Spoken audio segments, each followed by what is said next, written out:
This is a lesson on proving additional trig identities. So you will recall from the previous lesson that we took a good long look at 8 trig identities. Now these trig identities are basically substitutions where you can express one or more trig functions in terms of another. And the obvious question when you learn them is, what do I use these for? Well, one of the things that we will look at is the proof or proofs of additional trig relationships, basically. So new identity relationships can be proven. So this is all algebra. We're not even solving for anything, actually. We're just simplifying expressions to prove that one thing is equal to another. Some people find this one of the more difficult sections in the unit. Other people find it the absolute easiest. And if you're one of those people who find it easy, then you will clean up in this part. Otherwise, you have to work until you get to a breakthrough position. They're not really that difficult. They're mostly just games. Now keep those identities, those 8 that we've looked at, in front of you.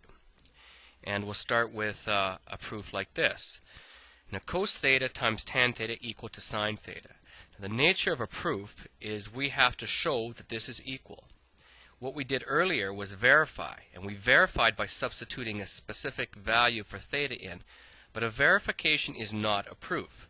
All we've done with a verification is shown that the relationship is true for that one specific value, whereas a proof will establish that it's true for all values, no matter what you plugged in for theta. And the trick for all of these is you simplify what you could call the messy side until it's equal to the simple side. So you try not to work with both sides. Now sometimes that's impossible, you have to, but generally speaking, for 30 pure, you'll have one side that's messy and one side that's simple, and you work the messy one down until it's equal to the simple one. You do not bring things over from one side to the other, you just take one side and you break it down. And we use the trig identities that we're already aware of to do so.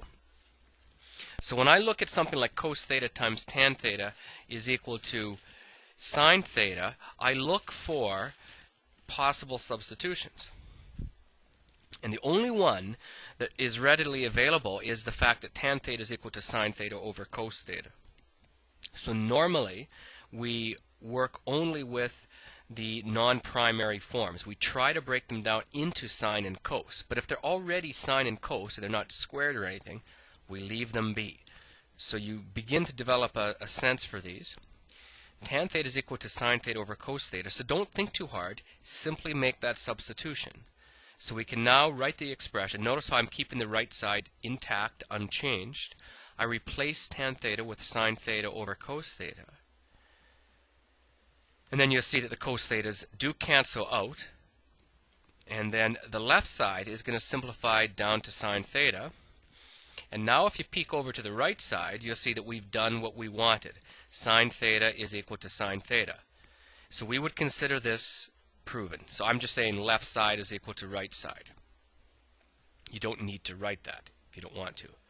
But that's the idea. Now this was obviously a simple one because we just had one substitution. And some of them will require more, and they'll require a little more sort of algebraic skill. But this is basically the idea. Typically there's more than one way to simplify them too, so you have to be flexible and hope that your algebra is up for the task. Here's another one. Sine theta times secant theta times cotangent theta, they say, is equal to 1. Now all of these should be true, so it means that they all should work out. So off to the side, I'm going to note the substitutions that I'm going to make. Now you don't actually have to do this when you're solving them, say, for exams. It would be acceptable just to, make the replacement and go and simplify from there. But for the sake of the practice, I'm going to draw attention to the side, to the specific ones that I'll use. Secant is equal to 1 over cos. Cotangent is cos over sine. So I go back into the original expression and I make those substitutions. So this is all you would have to show on a long answer question. And then if you're in luck, these things will start to cancel out a bit. And we are, because the sines cancel and the cosines cancel. So amazingly, 1 equal 1. We've done it. Left side is equal to right side. So this is another identity that you obviously wouldn't memorize, but we've proven that it's true.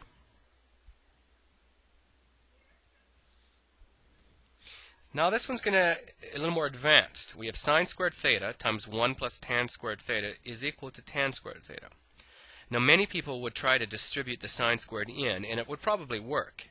But in fact, I can see right now that it would work. But I'm not going to do it. I'm going to do it a little bit differently. But this is a reminder that you typically have more than one way to get these ones. But I'm going to make this note now. Do not mix sides. Do not bring a sine squared over to the other side or divide by sine squared or anything like that. Work one side down until it's equal to the other. Get in the habit of doing that. That also works better for multiple choice questions, which, a lot of these ones will be. And then, something else to keep in mind. If you have these things that are squared, you might as well use the Pythagorean identities. And sometimes you have an option. But when I see 1 plus tan squared or sine squared, I know that I have a choice. I could use one of those last three, number 6, 7, and 8, that were based on Pythagoras' theorem. So in this case, I'm going to note that 1 plus tan squared theta is equal to secant squared theta. So again, do not memorize these, or don't try to memorize them. You will to some extent, but keep them handy. Keep them around. So what I get now, I replace that 1 plus tan squared theta with secant squared theta. And at this point, I'll take that secant squared theta, and I know that secant theta is equal to 1 over cos. So therefore, secant squared is equal to 1 over cos squared. So I make that substitution, giving me this. Now sine squared times 1 over cos squared, nothing cancels, but we can write it as sine squared theta over cos squared theta. And sine squared over cos squared is equal to tan squared. I didn't write out the substitution, didn't have to, because sine over cos is equal to tan, so sine squared over cos squared is equal to tan squared. And take a look at the other side, and we have got it.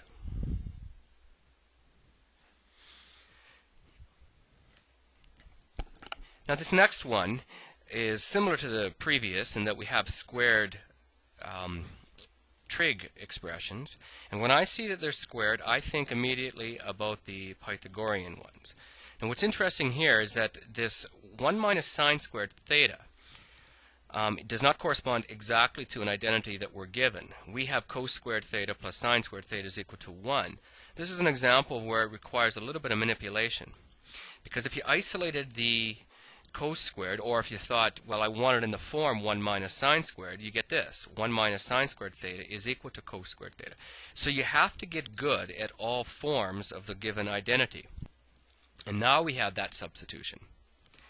The other one is routine. 1 plus tan squared theta is as is written, and that's equal to secant squared theta. So 1 minus sine squared theta we replace with cos squared theta. 1 plus tan squared theta we replace with secant squared theta. And then once we've got these Pythagorean identities done, we can take a look at that secant squared theta and express it as 1 over cos squared theta. So now we're using the primary forms, or the primary and the reciprocal forms.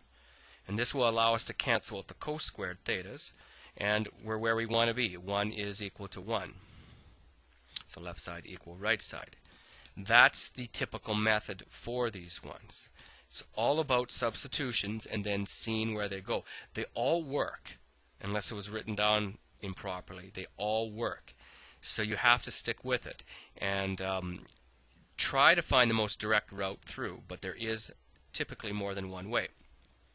Now this will be the last one that I look at right now. Cosecant theta over secant theta is equal to cotangent theta. Work with the busier side, the messier side, that would be the left side. And here we have kind of a unique type of problem that you do see frequently. It turns into a complex fraction because cosecant is equal to 1 over sine, and secant is 1 over cos. So this expression really is 1 over sine divided by 1 over cos. And that would turn into 1 over sine times cos over 1, because you invert and multiply the divisor. And this could then be expressed as cos theta over sine theta. And cos theta over sine theta, if you take a look at your formula sheet, you'll know that it's equal to cotangent theta, which is what we want.